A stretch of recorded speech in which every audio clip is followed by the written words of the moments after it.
अवधेश यति, पूर्व जिला पंचायत सदस्य जखनिया गाजीपुर। सर, चुनावी बिगुल बज चुका है। तमाम पार्टियां जो इस समय गाजीपुर लोकसभा में उम्मीदवार के रूप में चल रही हैं, उसके तहत आप भारतीय जनता पार्टी के उम्मीदवार आपके पारसराम नाथ को टिकट दिया गया है। गाजीपुर लोकसभा चुनाव में को आप किस रूप में देख रहे हैं? देखिए, जनता को विकास चाहिए। 2014 का चुनाव हुआ, गाजीपुर जनता ने माननीय मनोज सिन्हा जी को लोकसभा भेजी और जिस तरह से विकास हुआ गाजीपुर का, लेकिन 2019 के चुनाव में सपा बसपा गठबंधन में माननीय मनोज सिन्हा चुनाव हार गए। इसके बाद गाजीपुर का जो विकास था पूरी तरह रुक गया। गाजीपुर जनता ऐसे प्रत्याशी के चुनाव किया जो 5 साल केवल कोर्ट का चक्कर लगाते रहे कि आज कौन सी तारीख है, कहाँ जाना है, और विकास कुछ नहीं हो पाया। जनता इससे दुखित है। आज जखनिया में एक रोड नहीं है, जनता रोड के लिए परेशान है। जो भी समस्या है जस की तरह बनी रही। जो विकास माननीय मनोज सिन्हा ने शुरू किया था वो सब रुक गए। उससे दुखित हो देखा जाए, अगर इस बात को आपने कहा कि रोड नहीं बनी, रोड का बहुत बड़ा मुद्दा है जखनिया विधानसभा के अंतर्गत। सरकार आपकी थी तो क्या यह नहीं कहा जा सकता है कि नहीं, आपकी सरकार ने जखनिया की तरफ ध्यान नहीं दिया? हाँ, जरूर, ये आपकी बात उचित है, क्योंकि लोकतंत्र में जो संविधान है जिसको हम चुन के भेजते हैं, आम कार्यकर्ता किसी भी सरकार हो, किसी पार्टी की सरकार हो, आम कार्यकर्ता सदन में नहीं जा सकता। जो हमारी समस्या है जिसको जनता चुनकर भेजती है सदन में, वो समस्या का समाधान कराता है। सर, एक सवाल हम आपसे करेंगे इस पे कि इसके पहले आपके ही पार्टी से गठबंधन में विधायक रहे आपके ओम प्रकाश राजभर जी के पार्टी से, तो उस समय भी तो विधायक आप ही के थे, उस समय भी कोई भी सड़क नहीं बन पाई। गठबंधन तो बने, लेकिन इसके बाद वो हमसे अलग होकर समाजवादी पार्टी में चले गए। लेकिन दोबारा फिर जब आए तो आपके ही विधायक हैं। गर्व के साथ कहूँगा कि मैं लोक निर्माण विभाग में प्रस्ताव दिया जी। उस समय के विधायक माननीय त्रिवेणी राम जी ने मुख्यमंत्री जी के यहाँ, राज्यपाल जी के यहाँ लिखित आवेदन देकर के विकास को रुकवाने का काम किया। मुद्दा कहीं न कहीं से जब विकास का आता है और आपने एक चर्चा अपने से कह दी कि रोड का, तो रोड के लिए मैं नहीं जाना चाहता था रोड के, क्योंकि जनता यहाँ अगर जखनिया विधानसभा की अगर बात करेंगे, माननीय नेताजी सरकार आपकी थी और कहीं न कहीं से इससे पहले जो सांसद या विधायक जखनिया की सड़कों को लेके जो उपेक्षा हुई है, वह उपेक्षा कहीं न कहीं से आज जो आम जनमानस है उनके द्वारा देखने को मिल रहे, उस पर आप क्या कहेंगे, बताइए। यही तो भ्रमित करने की बात है। हम कह रहे हैं कि जो जनप्रतिनिधि होगा, जो चुन के जाएगा सदन में, इस समस्या का समाधान जनप्रतिनिधि ही कर सकता है, न कि कोई किसी भी दल का कार्यकर्ता नहीं कर सकता है। एक सवाल मैं और आपसे पूछूंगा। भारतीय जनता पार्टी के पारसनाथ राय के सामने बसपा से उम्मीदवार डॉक्टर उमेश सिंह और समाजवादी पार्टी से प्रत्याशी के रूप में अफजाल अंसारी जी इस समय मैदान में हैं। आप अपने पार्टी से इस चुनौती को किस रूप में देख रहे हैं? कोई चुनौती नहीं है। आज जो केंद्र सरकार, प्रदेश सरकार जो काम कर रही है, जो मोदी जी की गारंटी है, जो उन्होंने काम किया, यदि दिल्ली में संसद बना तो गांव में सचिवालय भी बना। देश में यदि रोड बना, 4 लेन का रोड बना, तो गांव में भी इंटरलॉकिंग और सीसी रोड बना। एक केंद्र और प्रदेश सरकार की देन है। और बहुत से विकास कार्य, यदि आवास संसद बना दिल्ली में बना, गांव में आवास भी गरीबों को मिला। ये मोदी जी की गारंटी है। लाइन यदि जखनिया में है तो मैनपुरी में भी है, आजमगढ़ में भी है। इसके पहले कुछ ही जिलों में लाइन आया करती थी। आज समान रूप से जो विकास हो रहे हैं, जो कार्य हो रहे हैं, जनता देख रही है। रह गई हम आपने सर, विकास के मुद्दे पे चुनाव जीतने जा रहे हैं और गाजीपुर लोकसभा जीतेंगे, भारी मतों से जीतेंगे। रह गई कि आपने अभी कहा है कि बिजली जो शहर में है वह देहात में है, तो यह एक बार अखिलेश यादव और मुलायम सिंह यादव भी कहते कि 18 घंटा लाइन हम देहात से लेकर और 23 घंटा जो है कि शहरों में देंगे। तो लोग कहते हैं कि कहीं ना कहीं यह सब दिन उनकी है और आप कह रहे हैं कि कहीं नहीं देना है।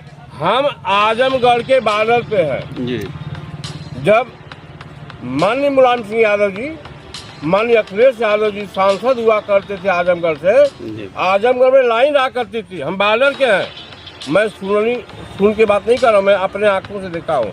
वही आजमगढ़ लाइट बढ़ती थी, बिजली दिखाई देती थी और गाजीपुर के लोग लाइन नहीं देखते थे। हम अपनी मोबाइल जो है जनरेटर चालू करके चार्ज करते थे, लाइन नहीं आती थी। आज पूरे प्रदेश में एक समान रूप से लाइन, चाहे व्यवस्था जो है, पहले था बहन जी की सरकार में 1-2 गांव अम्बेडकर हुआ करते थे, माननीय अखिलेश जी के सरकार में 2-4 गांव लोहिया हुआ करते थे, उसी का विकास होता था। लेकिन आज पूरे प्रदेश में समान रूप से, चाहे किसी भी बिरादरी का गांव हो, इंटरलॉकिंग हो, सीसी रोड हो, चाहे जो भी समस्या है, चाहे आवास हो, चाहे शौचालय हो, जात के ऊपर नहीं, सब धर्म, सब बिरादरी को दिया जाए समान रूप से। सबका साथ, सबका विकास। एक छोटा सवाल हम करेंगे आपसे, लास्ट सवाल है एक।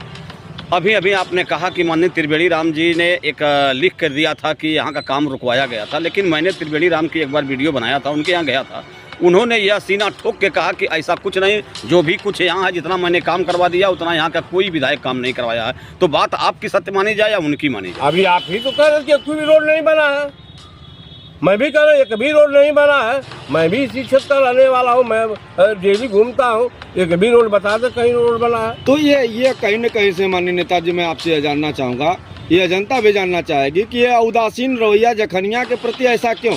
क्योंकि यहाँ के जो प्रतिनिधि चुन के गए हैं और सरकार कहीं न कहीं से आपकी रही, तो ऐसी स्थिति में जखनिया के प्रति जो उदासीन रवैया है, ये किस प्रकार से देखा जाए? यही तो बात है। अब जनता जान चुकी है, जो जनप्रतिनिधि चुन के जाता है कहता है हमारी सरकार नहीं है। सब जानते सरकार दिल्ली में नहीं बननी है। अब माननीय अखिलेश यादव चाहे बहन जी की, तो हम क्यों ऐसी गलती करें? अब दोबारा जनता गलती करने वाली नहीं है। और अपने पहली बार जखनिया को टिकट मिला है और वो एक शिक्षक है।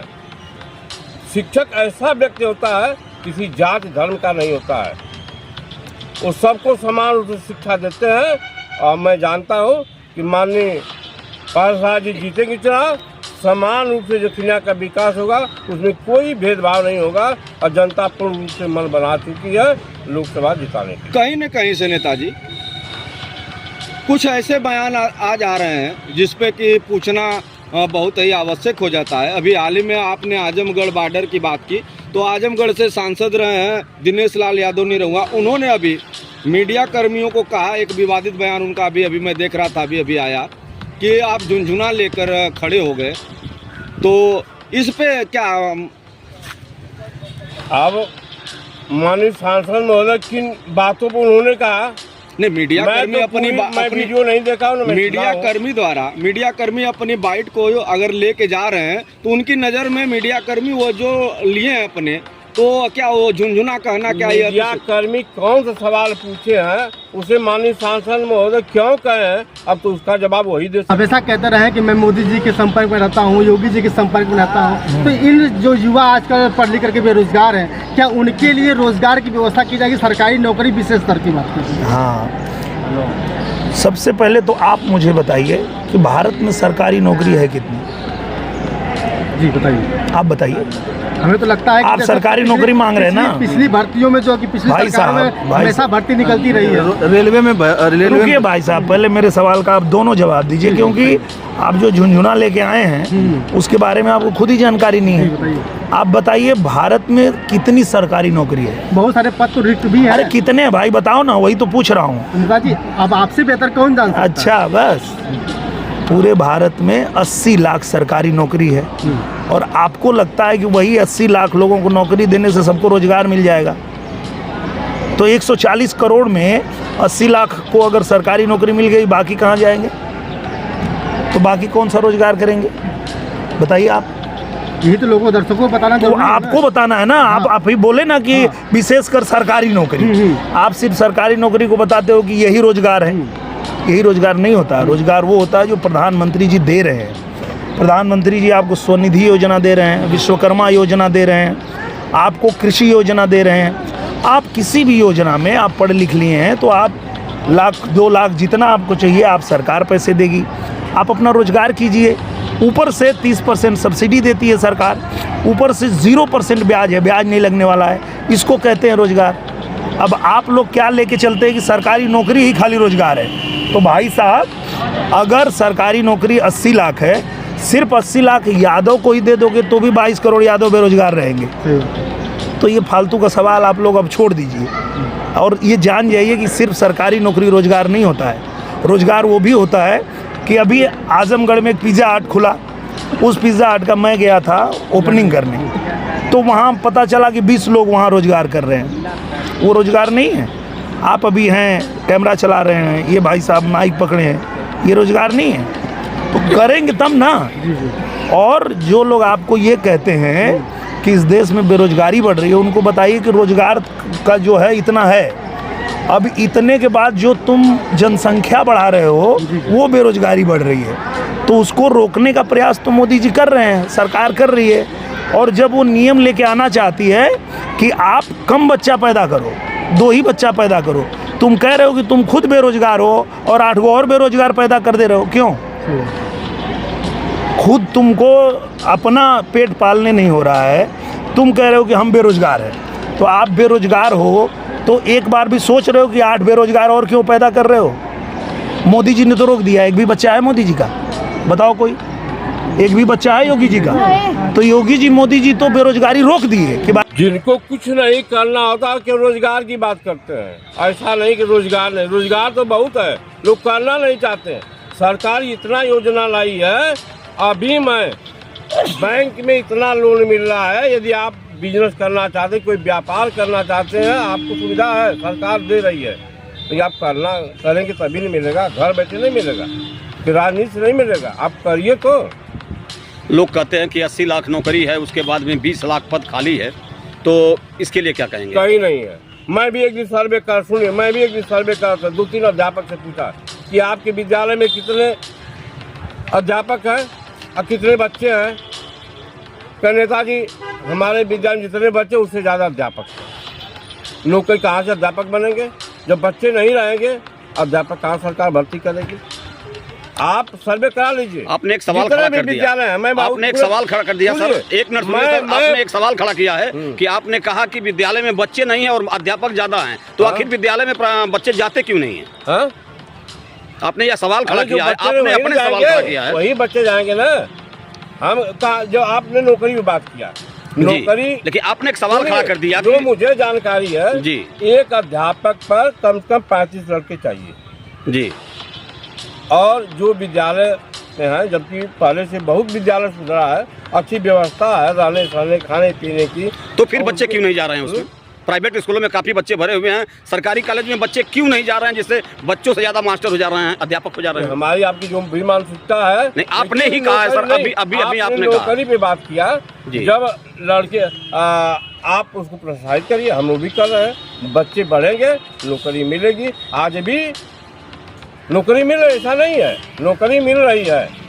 जो पढ़ रहे हैं, अब चाहेंगे हम पढ़ नकल मार करके अखिलेश मायावती जमाना MA BEd कर लिया है, एक एप्लीकेशन लिखने नहीं आ रहा है, आप पाएंगे नौकरी। इसके पहले कौन से सब लोग DM थे? नौकरी सबको मिल रही है, ऐसा नहीं है। नौकरी जो करने वाले अभी कर रहे हैं।